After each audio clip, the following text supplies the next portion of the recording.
गेला इतक्या ते राजदूत सज्जन साधवाने ज्या ठिकाणी होता त्या ठिकाणी आले होते आणि चोरीस गेलेले राजद्रव्य त्या ठिकाणी घेऊन असे ते म्हणत होते, परंतु सत्यदेवाच्या मायेमुळे त्यांचे बोलणे कोणी ऐकले नाही. उलट साधूने सर्व द्रव्य जप्त केले. सत्यनारायणाच्या शापामुळे साधूने बारीला फार दुःख करू गेले होते. सुद्धा दुष्यंत केले. साधूने बारी या प्रत्येक गरीबीच्या मागे आपल्याने या सत्यनारायणाचे व्रत केले व हे भगवंता माझ्या पती जेव्हा जावयाच्या आपल्या श्रमग्रामात समर्थ सत्यनारायणाची प्रार्थना केली त्यावेळी सत्यनारायण भगवान व्रताने संतुष्ट झाले.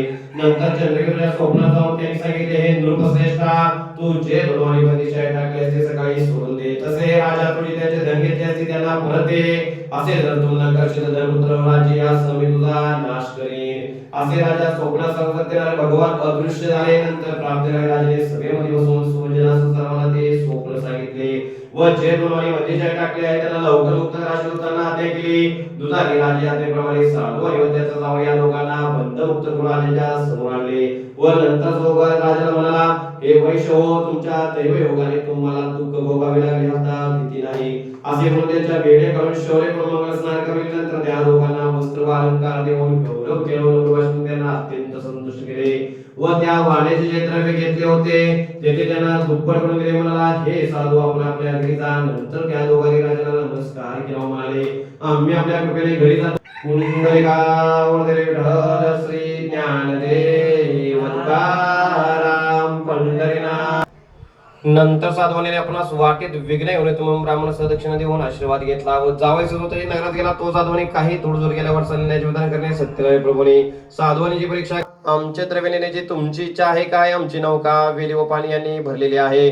असे साधवानीचे उन्मत पाण्याचे भाषण ऐकून भगवान म्हणाले, तुझ्यामुळे नौकावर आलेले पाहून साधवानी मूर्छेहून जमिनीवर पडला. नंतर थोड्या वेळाने सावध होऊन चिंता करू लागला.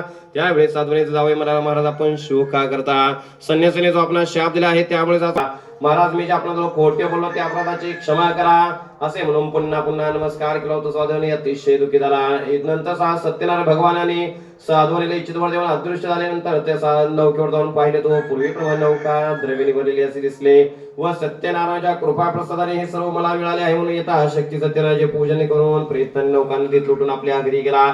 नंतर साधवानी जावयाला म्हणाला, ही पहा माझी रत्नपुरी नगरी. असे बोलून द्रव्याचे रक्षण करणारे एक दूत घरी पाठवला. तो दूत नगरात गेला व हात जोडून तिला अपेक्षित असणारे वाक्य बोलू लागला. तो म्हणाला, बांधव व पुष्कळ द्रव्य या साधवानी जावयाला बरोबर घेऊन आपल्या नगराच्या जवळ आले आहेत. असे दूताचे वाक्य ऐकून आनंदी झालेली साधवानीची भार्या सत्यनारायणाचे व्रत करण्यास तयार झाली व मुलीला म्हणाली, हे मुली तू सत्यनारायणाचे व्रत कर. मुलीला सत्यनारायणाची पूजा करण्यास सांगून कलावती आपल्या पतीस पाहण्यास उत्सुक झाली. आईचे वाक्य ऐकून तिने सत्यनारायणाचे व्रत पूर्ण केले, परंतु प्रसाद भक्षण न करता पती दर्शनासाठी उत्सुक झालेली ती तशीच गेली.